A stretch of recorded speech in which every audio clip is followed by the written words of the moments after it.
In 2014, humanity has destroyed the planet's atmosphere and caused global warming. To fix this, scientists make an artificial cooling substance, which is dispersed into the air. It does reduce the heat, however it also causes a new ice age to hit the planet. Fortunately, a genius scientist named Wilford has built a train powered by a perpetual engine that will continuously travel around the globe. The few remaining humans on the planet now live in the train, and those who dare go out immediately die from freezing.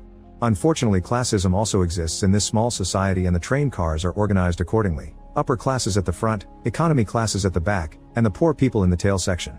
17 years later, the guards bring food for the poor people, consisting of some nasty protein blocks. Everyone must sit to receive it, but Curtis doesn't sit until a guard threatens to shoot him.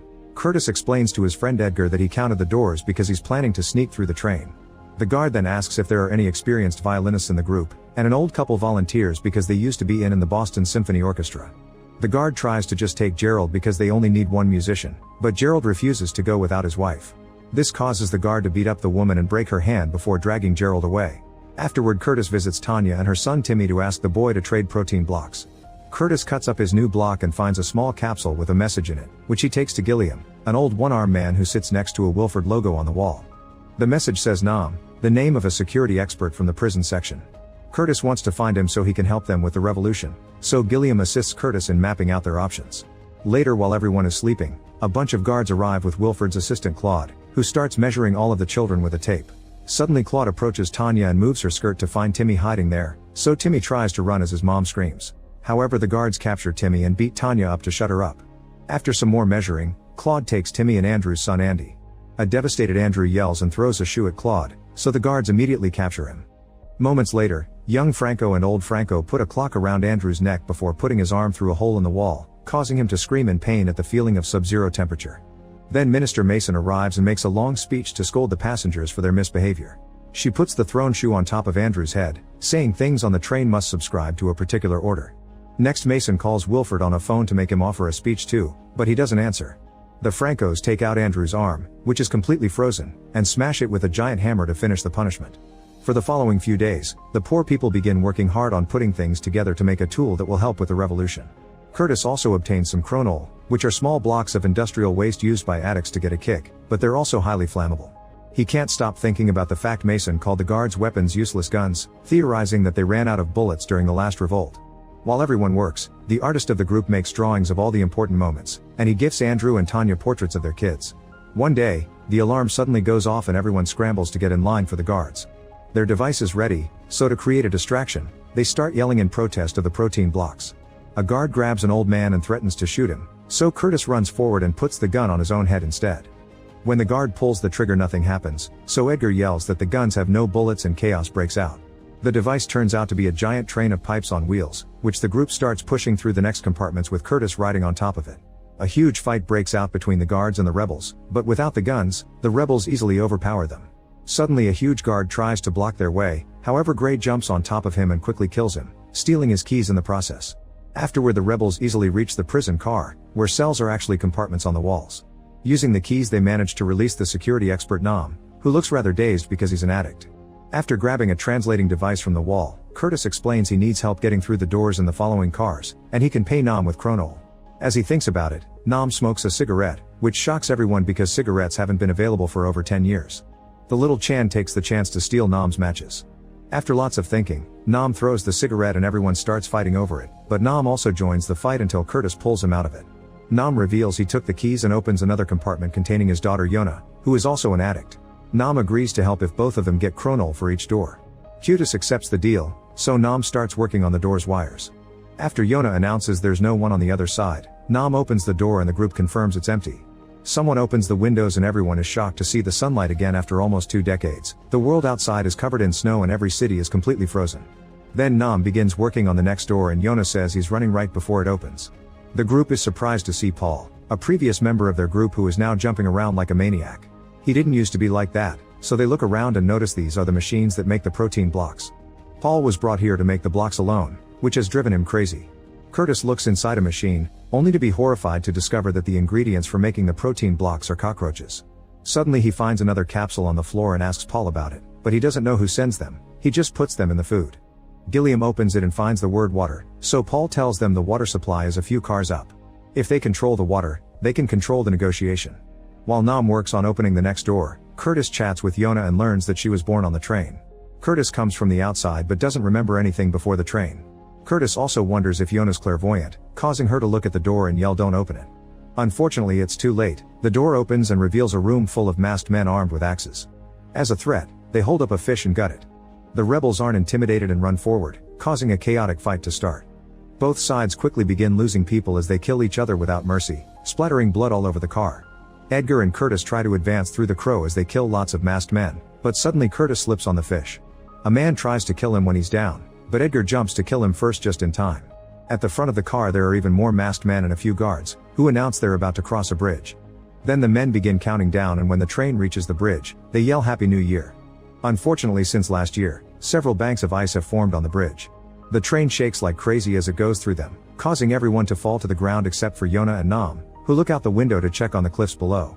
Eventually a guard announces that they've crossed the bridge and everyone stands up to fight again, only to be interrupted when Mason and the Francos enter the car. She scolds the rebels for being ungrateful for the shelter and food that Wilford has been giving him all these years and informs them that 74% of them will be killed. A furious Curtis throws an axe at her face, but it gets blocked. Suddenly Mason holds up binoculars and her men put on special masks, so Yona explains to Curtis that there's a long tunnel coming up. The car goes dark as the train enters the tunnel, but the guards can still see thanks to their special masks. The rebels are quickly overpowered and they start dying one by one while Mason enjoys the massacre as if it were a play. Rebels continue to die, but Curtis remembers something and he yells for Chan to start for fire. Chan uses the matches he stole to light up a torch, and soon he and Andrew are guiding a group of rebels with lots of torches that they bring into the dark car. With the help of the fire, the rebels get the upper hand again, and Gray grabs an officer to threaten to kill him if the enemy doesn't surrender. Mason doesn't care about some low-level employee, so Gray kills him and continues to fight, throwing a knife to stab Mason in the leg. Curtis sees an opportunity and runs towards Mason, only to realize that young Franco has caught Edgar. For a second Curtis doesn't know what to do, but in the end he chooses the needs of the many and runs to capture Mason while Franco kills Edgar. As soon as Curtis grabs Mason, she orders everyone to stop fighting. Young Franco tries to kill Curtis, but Yona comes out of hiding and impales him with a metal rod. After the group captures old Franco, they wash the blood off in the next car, which has running water. Tanya and Andrew hurt Mason to make her talk, but Mason only knows that the children are taken to Wilford. Now it's Curtis' turn to threaten her, saying he can turn off the water supply. However, Mason laughs as she explains that the water comes from the front of the train. It's the snow and ice the train breaks as it moves. Curtis is ready to kill her, but Mason manages to convince him to take her with them because she can guarantee safe passage. That night the group decides to rest, but Curtis and Gilliam stay up discussing the next move. Gilliam doesn't like how many people have died already, so Curtis volunteers to keep going alone while Gilliam watches over the group and the prisoners. After looking at Curtis' arm scar, Gilliam accepts. The next morning, Curtis leaves with Andrew, Tanya, Nam, Gray, and Yona, always keeping a handcuffed Mason at the front. The first car they enter is a greenhouse, where fruits and vegetables are grown for the upper class. Nam gives Yona some dirt because she never touched it before, and she's surprised by the worms. The next car is a giant aquarium, and Mason offers the group to have sushi. In this train, fish are only eaten twice a year because they must maintain the balance of the ecological system. Mason tries to eat some sushi too, but Curtis stops her and makes her eat a protein block instead, enjoying her face because she knows what's in it. After passing through the butcher car, they find a classroom full of screaming children. Tanya and Andrew immediately ask for their kids using the drawings, but a boy only knows that they were taken further in the train. The teacher turns on a video full of propaganda that teaches the kids that Wilford is their merciful savior. The children absolutely love it and even cheer for their leader. Next, the teacher plays an instrument and sings a song that teaches the children they'll freeze and die if the train ever stops.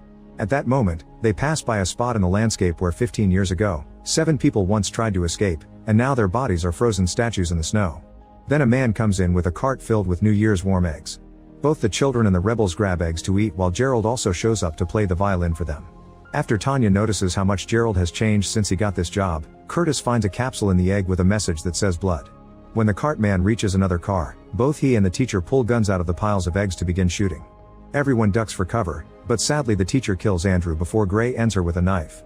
Mason tries to shoot Curtis, but he kicks the gun out of her hand right as a live video appears on the classroom's TV. The cart man has killed all the rebels, and now old Franco can shoot Gilliam. A grieving Curtis gets his revenge by killing Mason. The group keeps going, and in the following few cars, they find the fancy people using all kinds of services like doctors, tailors, and a beauty salon.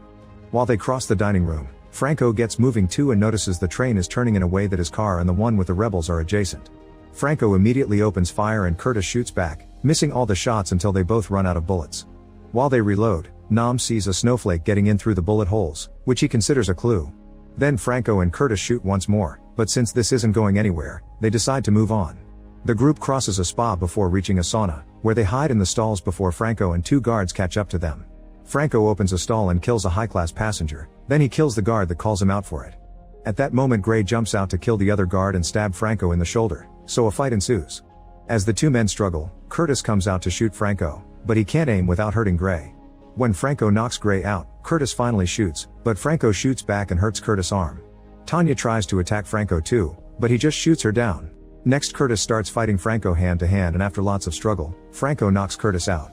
Then Franco tries to stab Curtis, only to be stopped by Gray. This time Franco overpowers him quickly and stabs him in the chest, killing him. When Franco opens another stall, he finds Nam hiding behind a woman, triggering yet another fight. As Nam pushes Franco down and begins strangling him, Yona comes out and grabs the knife to kill him. However, Nam doesn't want her to kill and makes him drop the knife, which is grabbed by an awakening Curtis to stab Franco in the side. Afterward Curtis rushes to check on Tanya, who asks to see Timmy's drawing one last time before dying. The group keeps moving and they cross a car hosting a loud party full of alcohol and decadence, followed by a car with pits filled with addicts. Nam and Yona use this chance to steal some furs and alcohol. Next they go through a computer car, and after crossing a bridge, they finally make it to Wilford's vault door. While Yona passes out because she drank too much, Curtis tells Nam to open the door. Nam asks for more Kronol, causing Curtis to lose his mind and begin beating on the door. Nam fights him to calm him down, then gives him the last cigarette on Earth, which Curtis enjoys while sharing his story. During the first days on the train, the poor people had to eat the weak and babies tasted the best. Curtis killed a mother and almost killed baby Edgar too, but Gilliam came through and offered his arm instead. Soon everyone started to copy him, but Curtis has a scar on his arm because he tried and couldn't do it. A few days after that, the guards started to come with the protein blocks. In return, Nam confesses that he's been stocking up on Kronol because it's flammable, so he's made a bomb to blow up the door to the outside. For the last decade on every new year, Nam looked outside and saw signs that the ice is thawing, so he thinks they could escape and survive. Suddenly the door opens and Claude comes out to shoot Nam and take his Kronol bomb before telling Curtis that Wilford has invited him to dinner. Curtis comes inside and finally meets Wilford, who explains Curtis is the first person to have walked the total length of this train because he's never been to the back. Then Wilford talks about the importance of ecological balance, but since natural selection would have taken too long, years ago he made a plan. It turns out he and Gilliam have been working together all along and they designed fake revolutions that brought the population down. Curtis should have lost a few cars back, but he got lucky, so to fix the balance, Wilford calls the egg guy and orders him to kill all the remaining poor people in the back but to spare 18 to celebrate their 18th year. The sound of screams and gunshots comes through the phone, and Curtis realizes the logo Gilliam sat next to was his own private phone. Meanwhile Franco wakes up in the sauna and simply pulls out the knife. Outside Wilford's car, Yona and Nam also wake up, only to notice one of the partygoers coming to attack. Nam quickly stops him and pushes him into the train's mechanism to kill him, however there are more furious partygoers coming. To hold them back, Nam blocks the bridge while telling Yona to open the door. Back to Wilford, he brings Curtis into the engine so he can have a moment alone, which he hasn't experienced since he got on the train. Overwhelmed, Curtis drops to his knees and cries while Wilford brings him the last capsule with a message that says train. Wilford wants Curtis to take his place as leader, saying it's what Gilliam wanted too.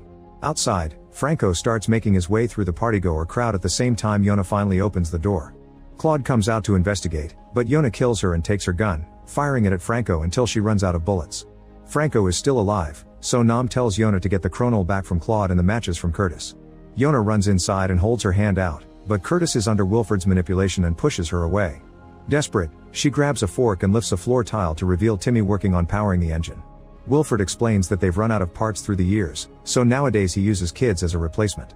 A furious Curtis jumps on Wilford to beat him up, then he painfully reaches into the tile to stop the engine cogs and gives Yona the matches.